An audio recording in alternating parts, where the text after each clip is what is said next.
Minasan, konnichiwa, and welcome back to the Osanshow. My name is Anissa, and I'm the host of this podcast. In this show, we talk about some of the 90,000 different species of animals that we have here in Japan. So, if you like animals and you like Japan, definitely give this podcast a listen. ぜひ聞いてください。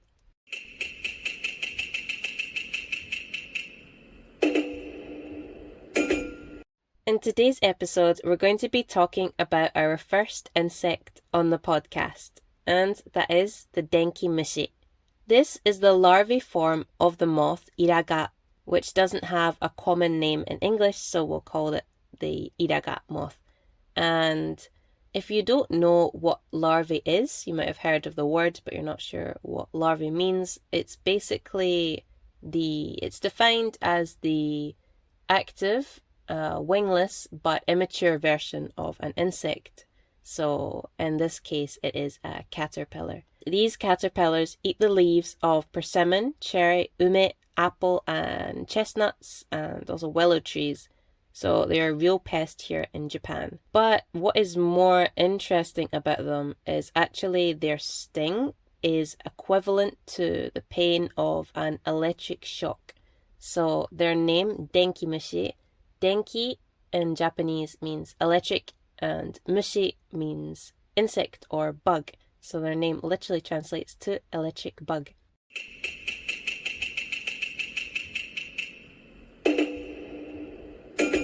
So if we look at a Denki Mushi, we can see that they have these spines, hairs on their bodies. Their hard spines are covered with venom, so if you get stung by one of them, basically the venom is going inside you. Caterpillars can be both poisonous and venomous though. So if they're venomous, they sting you from their spines, and if they are poisonous, then this would be if you ate them.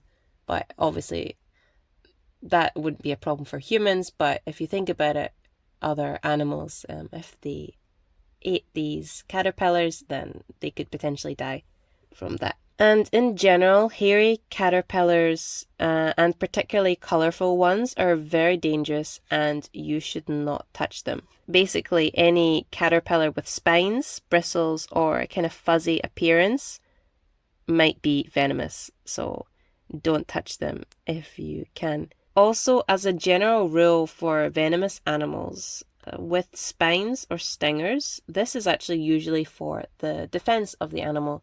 So in the caterpillar's case, these spines are for defending themselves against other animals, whilst animals with venomous mouth parts are usually for attack.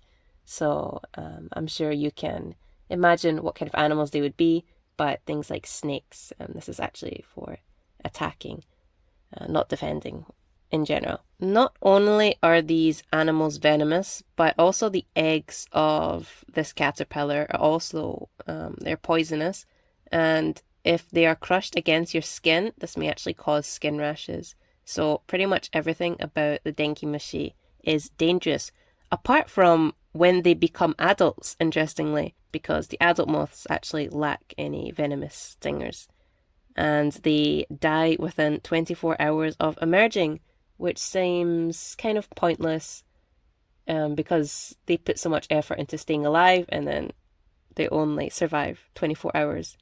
That sounds a little bit pointless, but that's the animal world, I guess. Another thing that's really cool about these animals is after several molts, they grow to around 25 millimeters in length, and then they spin cocoons reinforced with calcium. And these cocoons are actually possibly the hardest cocoons in the entire insect world. So that's a really interesting fact about the Denki Mushi. I also want to point out that these Denki Mushi, these insects, they live in the whole of Japan, so they can't really be avoided. And they can be seen from June to October, usually on the underside of these leaves, if you do want to try and spot one when you're here.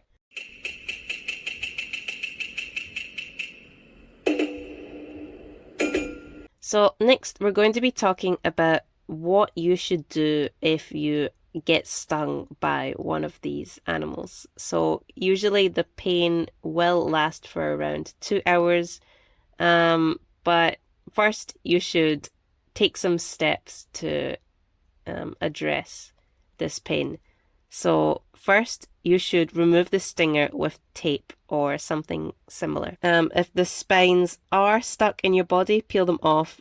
And the reason for this is if these spines remain in your body, the symptoms may worsen, the pain may worsen, so make sure you remove them carefully. Next, rinse the area under running water. You should use cold water because it can help relieve the pain and reduce swelling. Although many people say, or it's generally believed, that using cold water on insect bites is better for relieving pain, many people believe that hot water is more effective in case of Denki Mushi bites. So actually, rinsing the bite with a warm shower is also effective, so I would recommend doing both. Next, you should apply an ointment. Over-the-counter products are absolutely fine. If you have allergies, though, do consult your doctor before you try one of these. Now you've done all this and 2 hours pass, but the next day the same area may become red and swollen and itchy. So if the symptoms worsen, it is recommended that you should go to a dermatologist. There's also a chance that you may have a severe allergic reaction, such as a high fever and difficulty breathing. So if you do experience any of these symptoms, please do go to a hospital as soon as possible.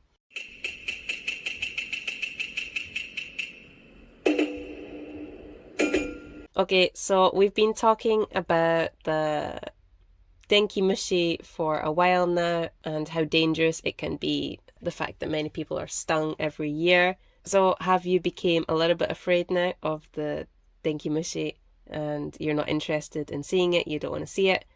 Actually, this is not what the creators of Pokemon thought when they were designing one of the Pokemon in Scarlet and Violet. So actually, the Denki Mushi is the inspiration for a Pokemon called Denki Mushi. Denki Mushi. Do you have any idea what this could be in English? This is the Charger Bug in English. So actually, I haven't caught up with Pokemon in a long time, so I'm not completely sure what this was. So I done some research on it. Charger Bug is a Pokemon that was introduced in Scarlet and Violet. Interestingly, it was in the winning team for Pokemon Go Championships. I didn't realize Pokemon Go had a championship, but apparently it does. I just want to talk about how cool the design and how well the people who created this Pokemon really thought about what they were doing.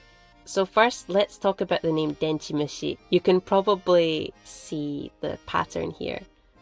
So Denki Mushi is the caterpillar that we've been talking about, and Denki Mushi is the Pokemon name in Japanese. They really designed this extremely intelligently because this Pokemon is an electric/bug type Pokemon, and then if this translates into Japanese, electric bug would be Denki Mushi, the type. So the literally translation for that as well.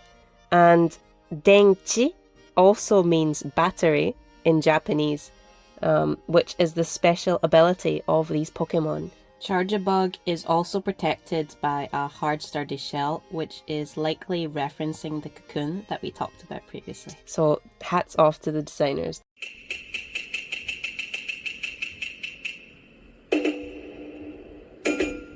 And that brings us to the end of today's podcast on the Denki Mushi.